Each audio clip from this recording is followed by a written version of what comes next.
Do I have enough money saved up? Is my job steady enough? Does my credit suck? There are a million and one things that people are telling themselves when they're thinking about buying a house. And in this video, we're gonna go over 7 ways to know that you're ready to pull the trigger, or dip your toes in, or get your beak wet, or get your beak dipped and your toes wet, whatever. At the end of this, you have 7 ways to know that you're ready to buy a house.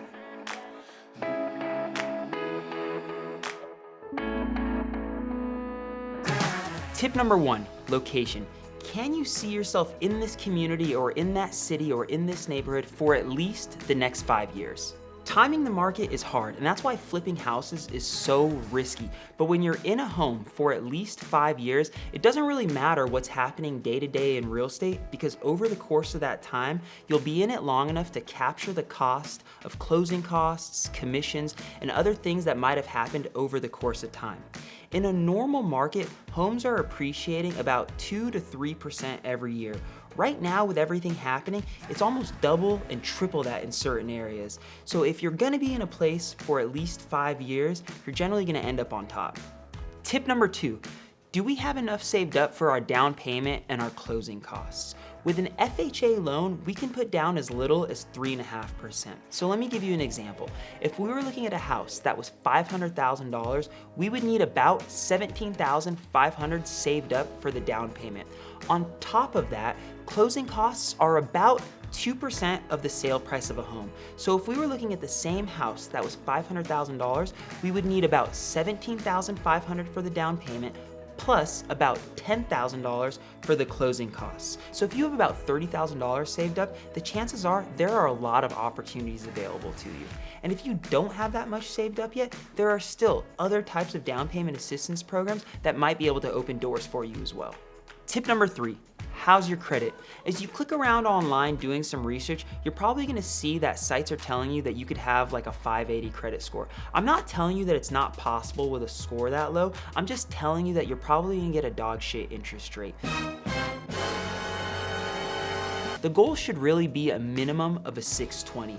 If we're able to get it over a 660, we've opened up even more doors available to us. So download Credit Karma, get onto Experian, do whatever, and get an idea of what your credit is. Because although this is tip number 3, it's probably one of the most important on the list. Tip number 4, can you afford the payment? One no-brainer is by setting yourself a budget. Write down your cell phone bill. Write down how much you spend on food every week. Write down what your car payment is, and then write down what your proposed mortgage payment might be, and see if that's something that you're comfortable with.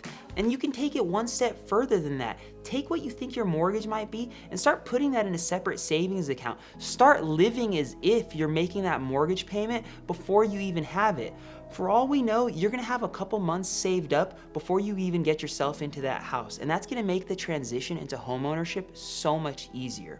Another thing to keep in mind when setting your budget is comparing apples to apples. What I mean by that is, when you're looking at the average mortgage payment for a 2-bedroom house, make sure you're comparing that to what you're paying for a 2-bedroom apartment.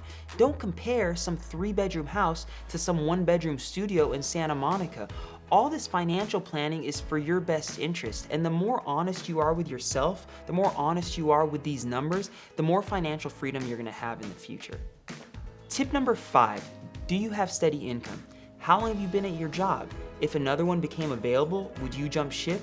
Where do you see yourself for the next 5 years? It's important to ask yourself, are you confident with the money coming in that you can continue making this payment? Are you behind on your rent?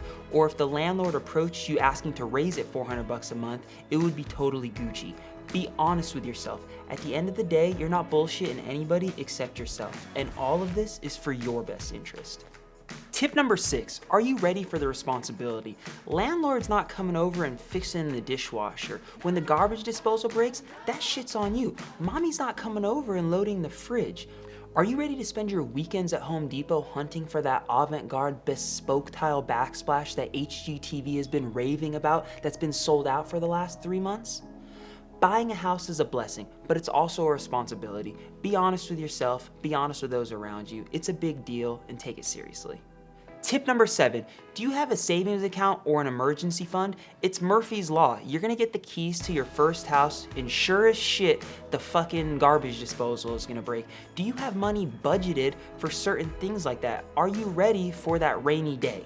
My suggestion would be to have about 3 months of living expenses saved up and maybe a little bit extra for that shrimp scampi on Sunday with the boys. On the real, it's just good to be prepared for the unexpected.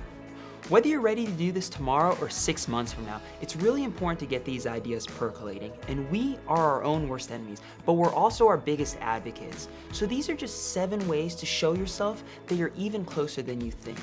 Hey, remember, we're making this content for you, so drop me a comment below and let me know what you want to see in the next video. And as always, thanks so much for watching.